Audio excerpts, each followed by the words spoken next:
The CBS Radio Mystery Theater presents...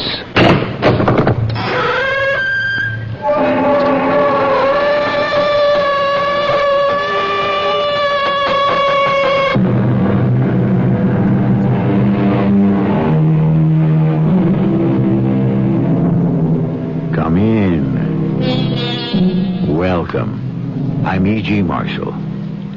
Between the lines of longitude 117 to 127, from the 9th parallel to the 19th, the 7,000-plus islands of the Philippines sprawl over 1,000 miles long.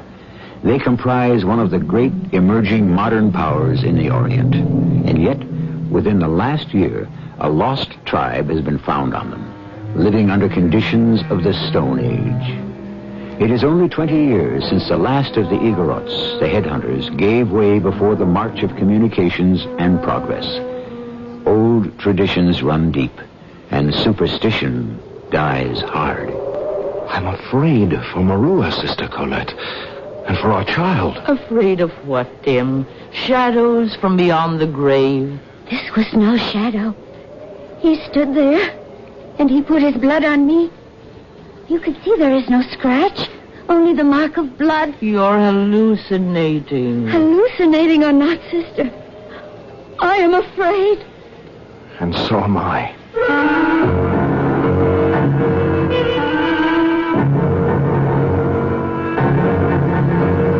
Our mystery drama, The Headhunters, was written especially for the Mystery Theater by Ian Martin and stars Mary Jane Higby and Tony Roberts.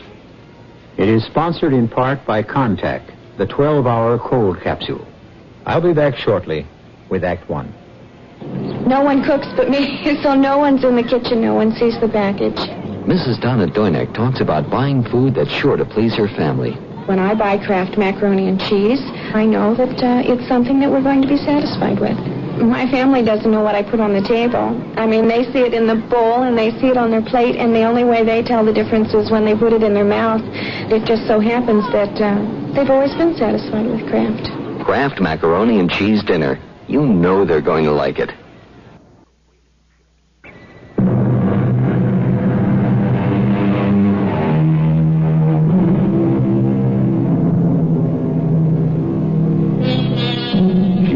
In 1904 and given as a ward to the church during the First World War. She was then 13. When she graduated from convent school, she became a postulant and, in due course, a nun. By the time she came to the Philippines, she was just 25 and had never set foot out of her native city of Ghent in Belgium. She was not quite 5'1", a slender, frail-looking little thing with the heart of a Belgian lion and an indomitable spirit. Her name was, and is, Sister Colette Bergeron. I don't know what made me volunteer for missionary service. Maybe a sense of adventure. It's hard to remember all those years ago, 50 of them.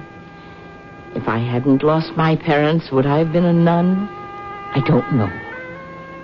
At all events, I have never regretted it. But that's enough about me.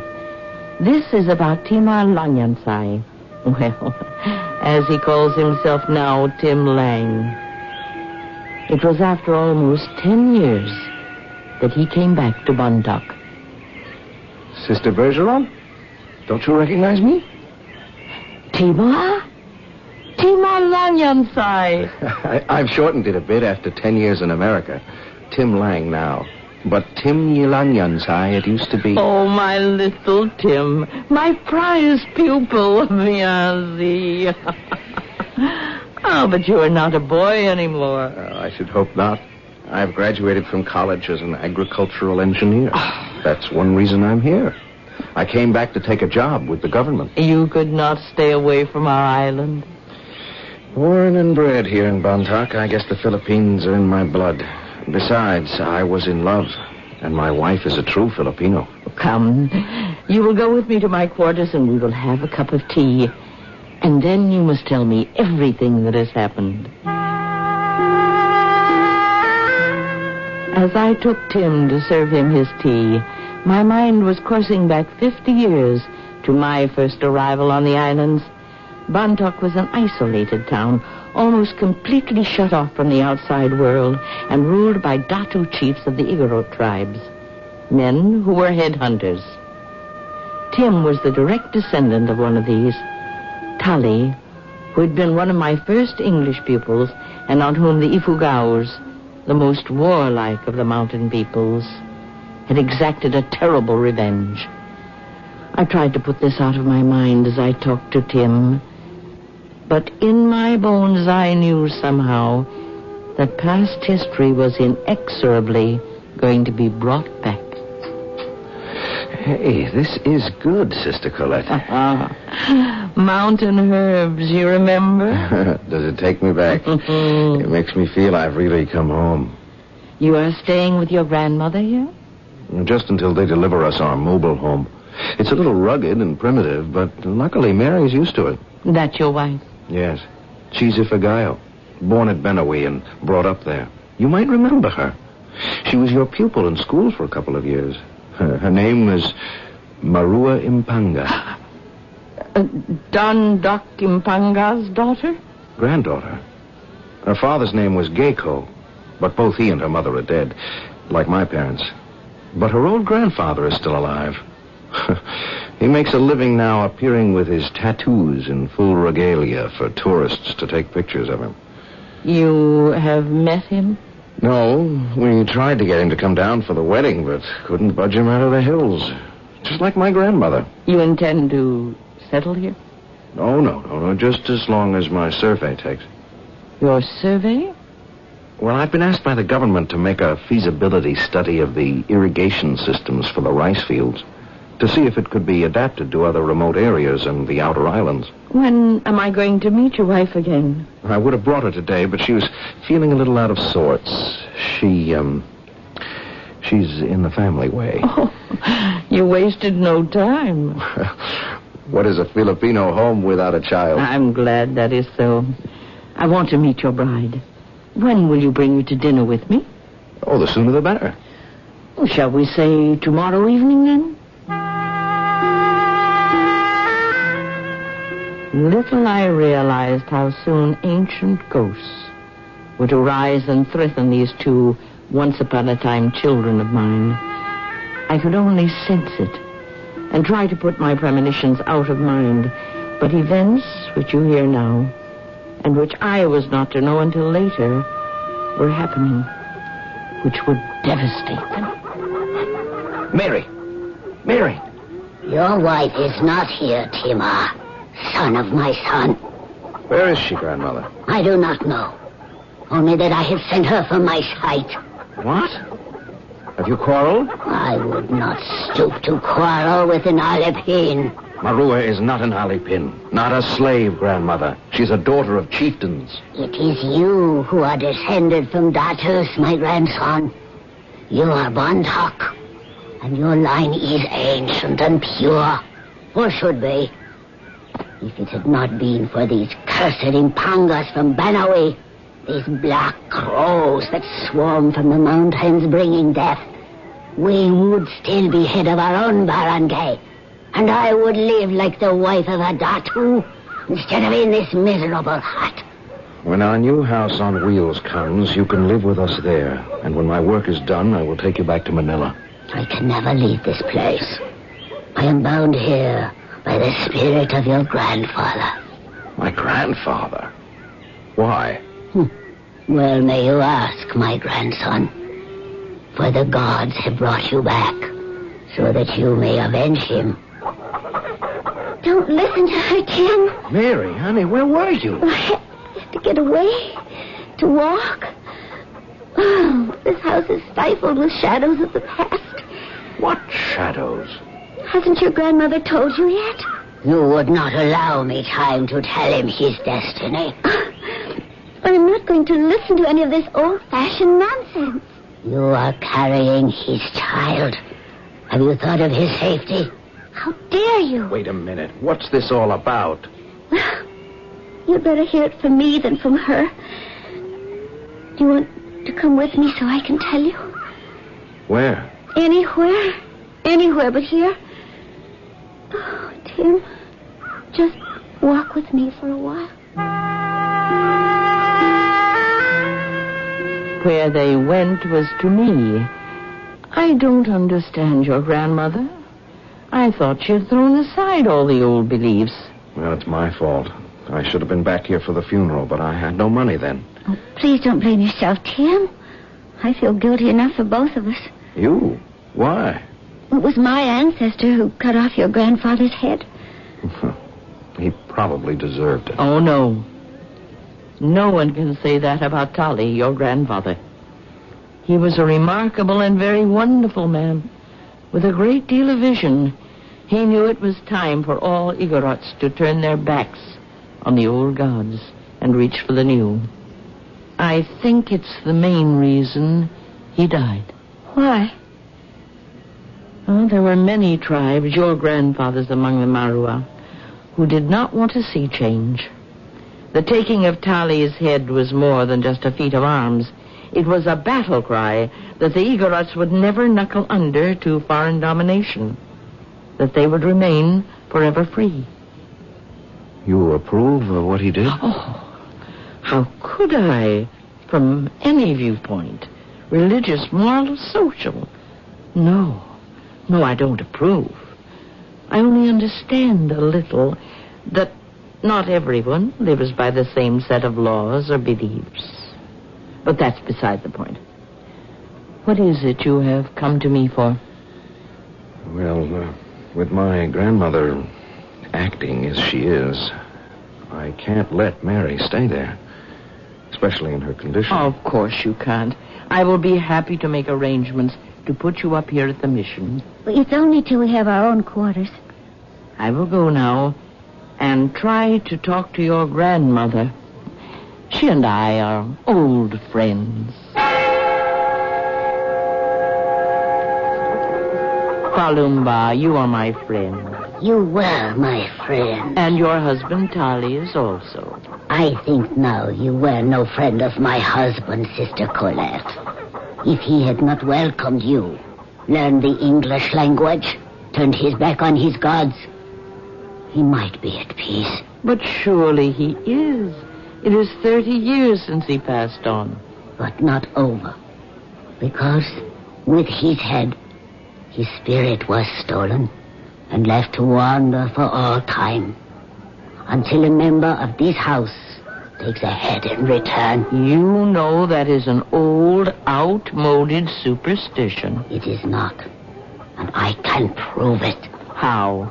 Because with the return of my grandson, my husband Tali has appeared to me. Superstition? Oh, no. No. If you could see him, you would know how real he is. He stands there. Tali, the all-powerful, still young and strong. But his throat ends with the slash of the knife. And in his hands, by the hair, he holds his head, and the mouth speaks and asks, I do not seek revenge, only atonement. Let my son, or the son of my sons, strike me a head like this from my enemies, so that I can know peace. Set me free. Do not let me wander forever, alone and disgraced. If these are the things you must believe, I cannot argue with you. But don't force beliefs on children who don't share them. The belief is in their blood. Timur will find in his heart that he must share my belief. I blame myself. I underestimated the power of gods that I don't subscribe to, but which can have an evil influence more deep-seated and devious than I had ever stopped to imagine.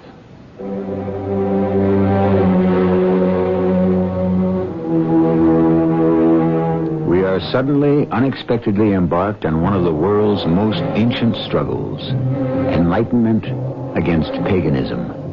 Christianity, against the forces of the Antichrist. Good against evil. I shall return shortly with Act 2. Come on. Would I kid you? You saved that much money? That much? At Goodyear. At Goodyear. Goodyear's semi-annual inventory clearance sale is on here at all Goodyear service stores now. Every Goodyear service store is clearing out all kinds of quality items, all at drastically reduced prices. Tires and major appliances and TVs at most stores. Sale ends October 1st. Goodyear's semi-annual clearance sale will save you money. Hurry, quantities are limited. Save while they last. Take your contact, take it now. Give your code to contact. Before you choose a cold medicine, you should know that no cold tablet, no cold liquid has found the way to give you Contact's continuous relief. One Contact works up to 12 hours. Helps relieve all your congestive symptoms. All day, all night. That's the wonder of Contact. Give your code to contact. Take only as directed.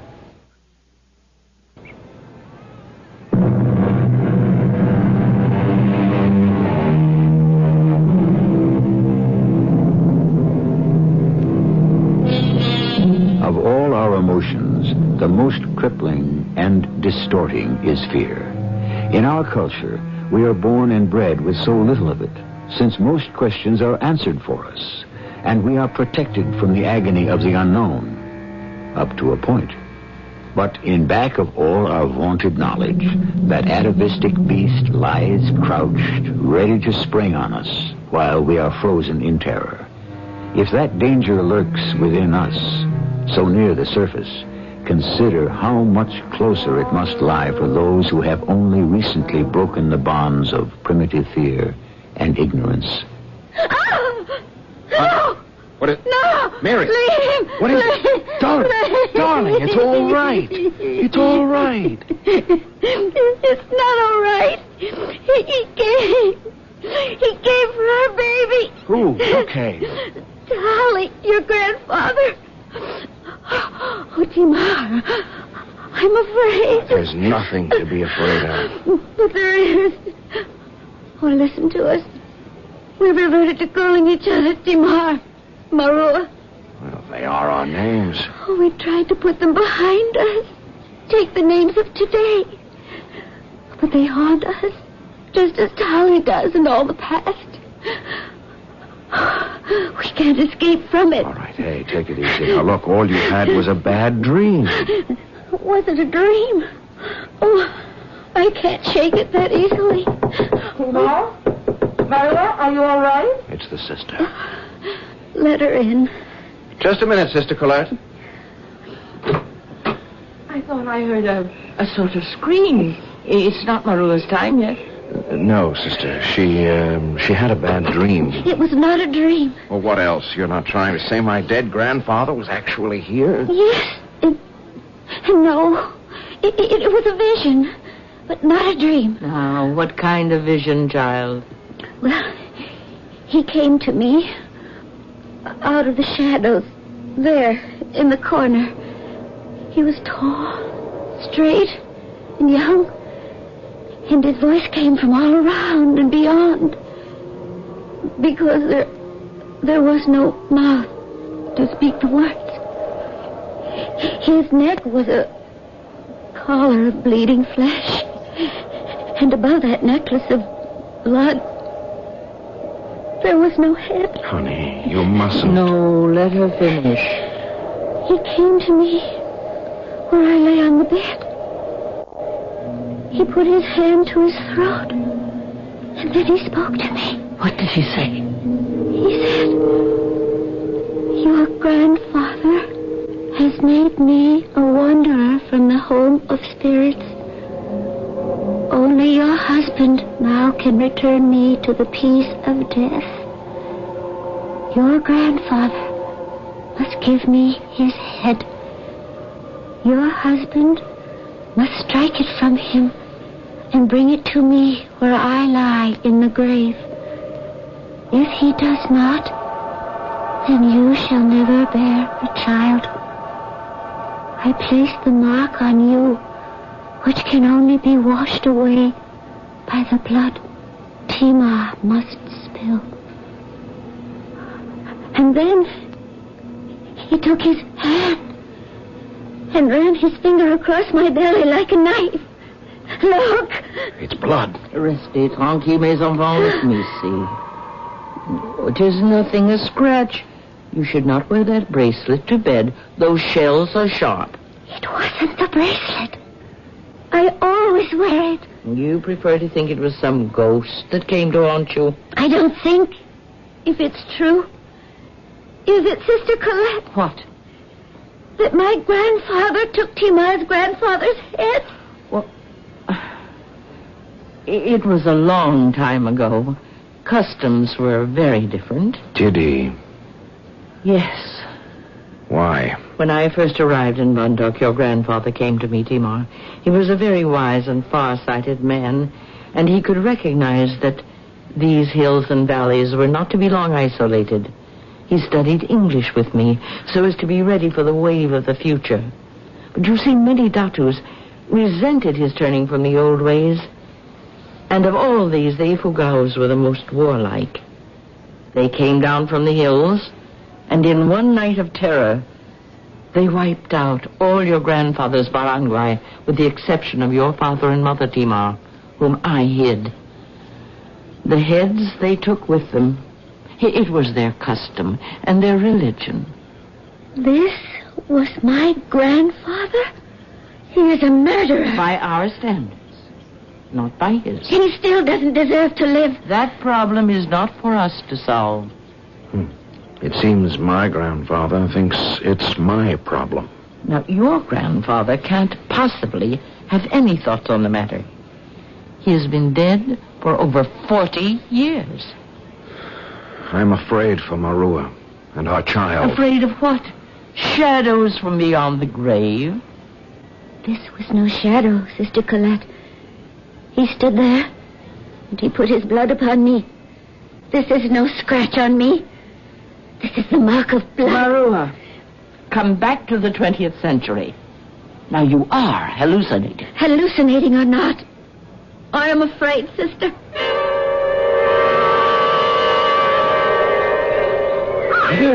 Kumostika. Hello. I am Dundok Impanga, a Dato of the Ifogao. You wish a picture? I will pose for you. I don't want a picture. I just wanted to meet you. Who are you, stranger? The man who married your granddaughter. Marua. And the grandson of Tali. You are Tima. Yes. What do you want with me? Do you come in peace? I hope. Then where is Marua? She is in Bantak. She is not well. She carries our child. How? Not well. She is haunted by the ghost of Tali, who seeks his head. I am sorry he has not found peace in the land of the great spirits. But what can I do? You can tell me the truth. My grandmother says you took his head. Put the knife away, Dundock. Then put away your evil thoughts, Timar, and forget the lies of your grandmother. She sent you to take my life, did she not? Come, old man. This is 1978. There are no headhunters anymore. Are you so sure, boy?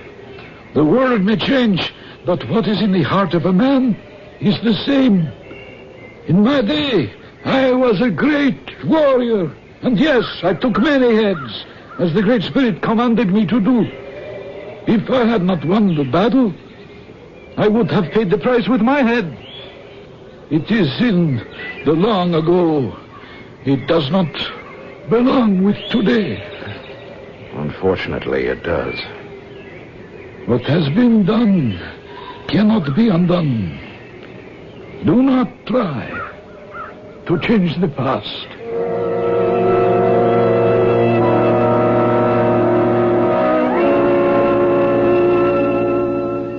What am I to do, Sister Colette? When he was standing there, almost boasting of how he killed my grandfather, there was a red haze suddenly in front of my eyes, and I wanted to pick pick him up and hurl him into the air to fall 2,000 feet down, his body broken and mutilated as it bounced from rice terrace to rice terrace, shattering on the stone retaining wall. But you didn't. A force within you held you back. I don't know, sister. Was it that? Or was it the sword he had drawn and held between us? And God help me if Marua continues to be haunted and our child is being harmed. What will I be tempted to do the next time I see him?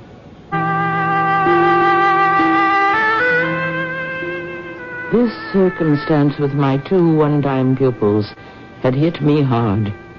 More than that, my ESP, or whatever you want to call the visions of a 77-year-old nun, was warning me that disaster must be avoided.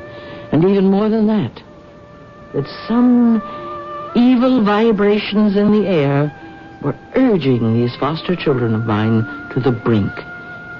It was that strange, half-real moment between day and the dark when I went to talk to Palumba. I entered her thatched roof cottage, and she was sitting there cross-legged on the floor, one hand beating a small drum. She was crooning softly to a sekunduk doll made from a small basket with a stick stuck through it for arms, and at each end of the arms a froth of streamers from pleated leaves. The doll was clothed in kunut, a piece of cloth with a rattan string bound around its waist, the end of which was held in Palumba's hand. But this kunduk doll was unlike any I'd ever seen. It had no head.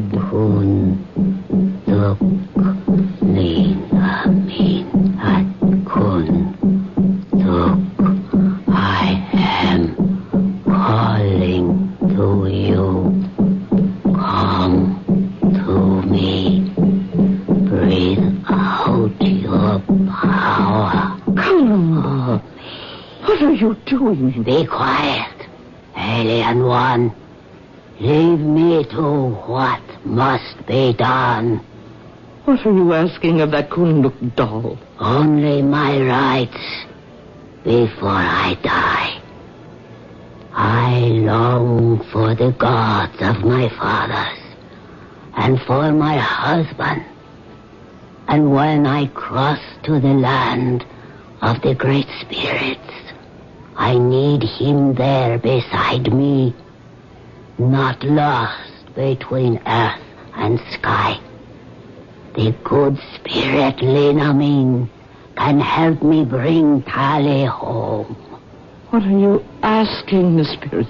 That the Kunduk door will tell my grandson what must be done.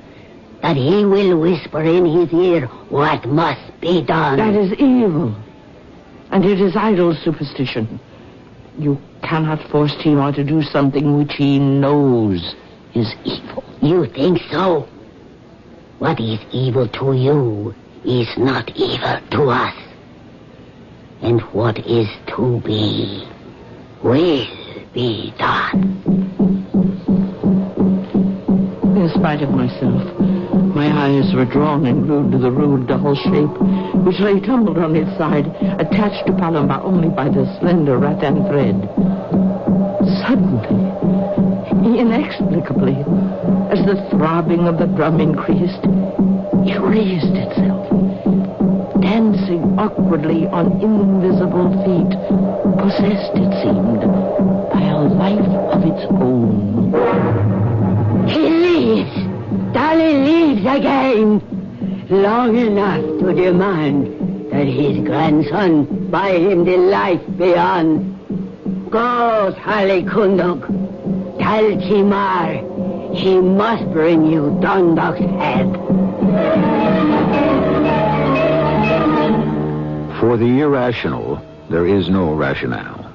For the ignorant, there are no words to argue against unreasoning instinct. For all those driven by the terror of the unknown, fear is the parent of cruelty. How far has the human animal come in 1 billion years? How far had a young man like Timar, only 2 generations away from primitive savagery, been able to come? to be strong enough to resist his heritage. I shall return shortly with Act 3.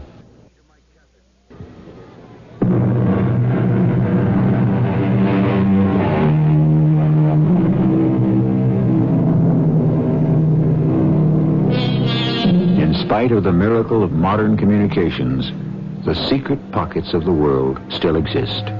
In them, the cruel, dark gods of fear and ignorance hold sway. And under their evil spells and influence, the veneer of civilization crumbles. Kim Lang, ever since his return to these ancient mountains, has felt himself slipping slowly back into his violent heritage. Lying beside his wife in the mission house, who comes to him in the night? Is it just a dream? Is it some black magic of the Kundak doll? Or is it the ghost of his grandfather, Kali?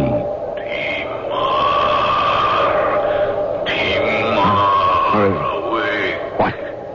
Who calls me? Your grandfather, father of your father, Dari. What is it? What do you want? Open your eyes and look on me.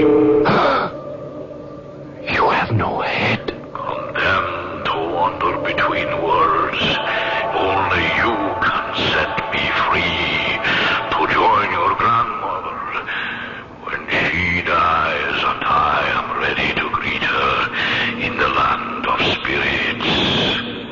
I can't set you free. You must. How? By taking the head of Dundalk and burying it in my grave. Then at last my soul can rest. I can't do anything like that. That's murder. Was it anything different when he struck me down? You don't understand, Tali, my grandfather. This is not the way of life now. Abandon me and you abandon your child that stirs within your woman beside you. No, don't say that. Harry has spoken. My eternal life for your child's on earth. Remember. I shall make sure you won't forget. No! Darling. Oh. Mary, what is it? It's the baby. Something's wrong. You're not... No, wait a minute. Maybe he just turned over or something. Yes, I think that's all. You're sure? You're sure? I'll get the doctor. Oh, no, I don't need a doctor, not for this. Oh, hold me close a minute, Tim. I had a dream. You too? I hope yours was more pleasant than mine. Oh, no, it wasn't pleasant at all. I dreamt that your grandfather was here. What? He was arguing with you about something. And then he turned away with a face like thunder. And as he turned away, he laid his hand on me, here, under my heart. And he whispered, His real life for my eternal one. Remind him, Marua. Look, Mary, how'd you like to pull up stakes and just plain take a powder out of here, huh? Oh, Tim, you can't. What about your job? Oh, to heck with the job. I'll find something else. Oh, it isn't that easy. You have a contract with the government. We've got to hang on to what we have. I don't know. I'm just afraid that somehow we're involved in something we don't know how to handle. Sister Colette, it may sound crazy, but I am so desperately afraid for Mary and the baby. My coming back here to my roots seems to have changed me into another person. I'm so hypnotized or spellbound or whatever it is that's the matter with me that I find myself even considering the impossible. What, Timo? That I could go up the mountain to Banawi and tear his sword from his scabbard and with one stroke sever his head and bring it back. Violence never breeds peace. And you don't mean what you say. The trouble is my ancestors don't subscribe to your God. More's the pity. The devil has them dancing to his tune, or at least your grandmother. What do you mean? It is she who is casting her spells over you and Marua with the devil doll, the Kunduk. How? I visited her hut last night, and she made the doll dance for me at the end of its rattan string, and she called it Kunduk Tali, and bade it go to you and tell you that you must take Dundak's head. Will you go with me to the house of my grandmother? Of course. She has this power of the medicine women to raise spirits. The one she has raised now, she must destroy. Or it will destroy me and my family.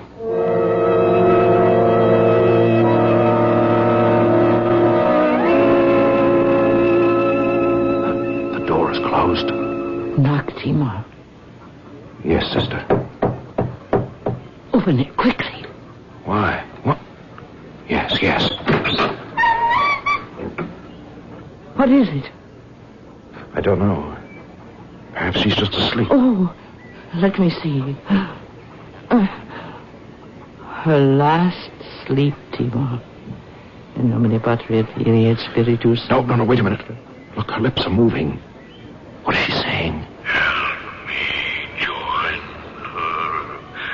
Give me... No, Timur. No, she is quite dead. She has been for some time. But listen. I don't hear anything. You must. If you condemn me to wander, then I condemn your sons. It's Tali speaking. No, it isn't. It's the doll. Look. I will live to haunt you. You know what must be done. Timur. It seemed as if that doll moved. Or spoke in Tali's voice.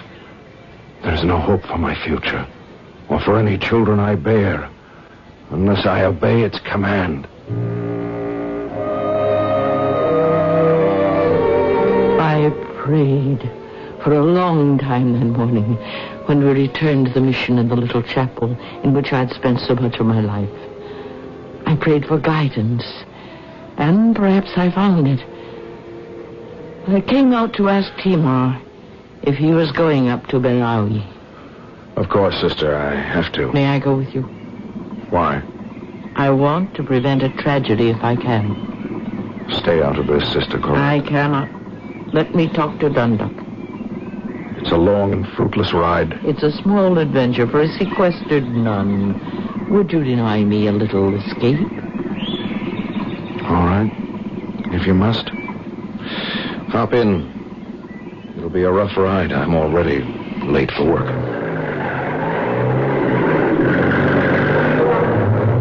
It was a rough ride and a silent one. My heart went out to the poor young man behind the wheel, so tense, his face so drawn, obviously so near the breaking point. When we got to Benawi, he dropped me at the big, wide parking space at the head of the valley. Dunduk was already at his post. Will you be long? Not very, I suspect. Sister, what do you expect to accomplish?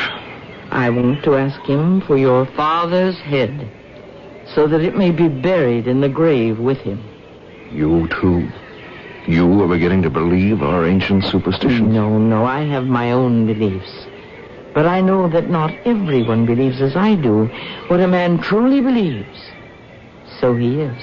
Besides, as I told you, this is my home. And you, these are my people. Give me a few moments. I got out of the jeep and crossed to Dunduk, where he stood alone. He saw me coming, but did not move towards me. He was a pathetic little figure, and it was hard to imagine him as a mighty warrior who once had dealt in death. When I came to him, we were standing on the edge of a drop, too steep for even the Ifugaos to conquer, 1,000-foot drop over craggy rocks to the floor of the valley. You know me, Dunduk? Yes. Why have you come here? I think you must know.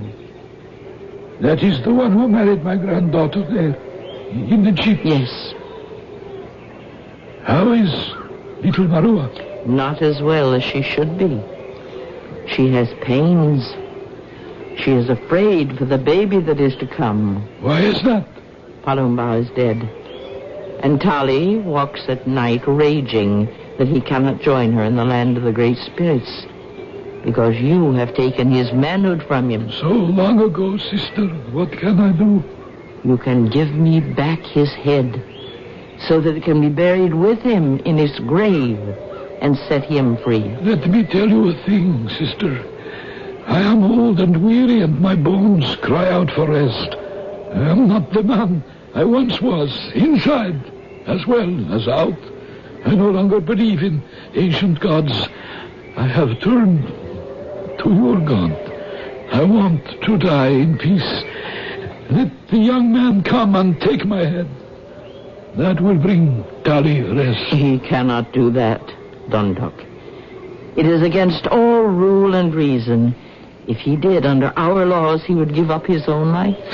Look out, Sister Colette. Do not be afraid. I am not afraid. I draw it against myself. Put that knife away. If you do, Sister Colette, Stay where you are, Timar.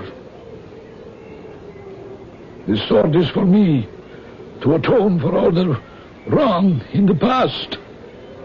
Take my little granddaughter in your arms and hold her close for me. And tell the little boy who is to be born that both his grandfathers were mighty men. That he can be proud of them. What are you going to do? At my age, it is only a small step to eternity. And with your God, sister, I know I can rest in peace. Afterwards, take my head or whatever you want of me and offer it to Tari to find the same. In the name of his God. No! Wait a minute! No! He placed the razor-sharp edge of the sword against his throat. His hands braced on the hilt and the end of the blade. Then, without any further word, he stepped off into empty space to go hurtling and tumbling across the jagged rocks to the valley floor and the twisting river. His body was never found, strangely, but the head, severed by the knife at the first huge shock when he hit the wall of the valley, was. It is buried now in the same grave with Tali. Two old adversaries met in death, and for them both, peace at last. They are in my prayers every night. But I think what must be more valuable to them, from wherever they look down, is the freedom and happiness of the children they left behind, including the great-grandson who has just been born, and in whom, without reprimand, I enjoy a very special interest. Of all the great wonders of the world, the greatest is people. Sister Colette Bergeron, 95 pounds of flaming resolution, a woman totally unprepared for the primitive life she has led, but who had the courage and the humor to adjust, to enjoy, and to make it her own. And all the others. People are the great stories of the world. I'll be back shortly. Whatever kind of shirt you're into, get into an Arrow. Hey, Jim, that's a fantastic wool shirt. Oh, thanks. It's an Arrow. An Arrow? Whatever kind of shirt you want, Arrow's got it. I love that turtleneck Hank's wearing. I bought it for him. It's an Arrow. Whatever kind of shirt you're into, get into an Arrow. When it comes to shirts, things are changing, but men are still changing into Arrow. Arrow gives you every style and all the confidence you expected from an Arrow. That shirt looks great with your suit. Sure, it's an Arrow. Whatever kind of shirt you're into, get into an Arrow. Whatever kind of shirt you want, Arrow's got it. Arrow makes all kinds of shirts for all kinds of men. That's why we're known as America's shirt maker.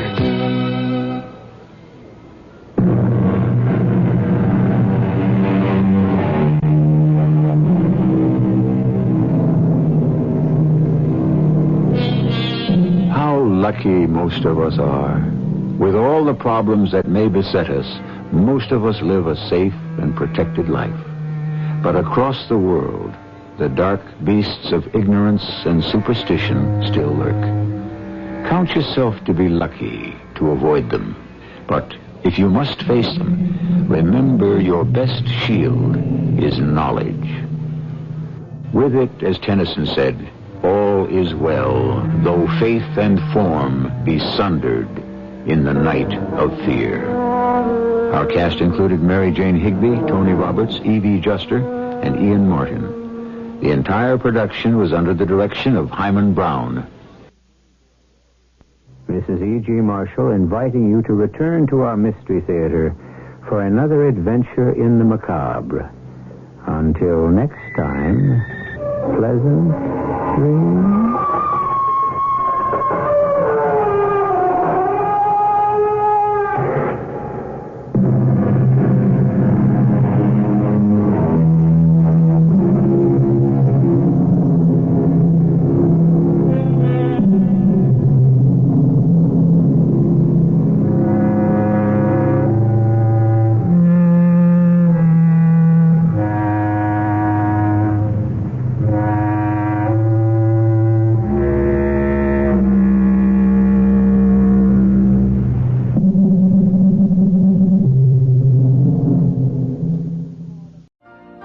You've been listening to the OTR Gold Network.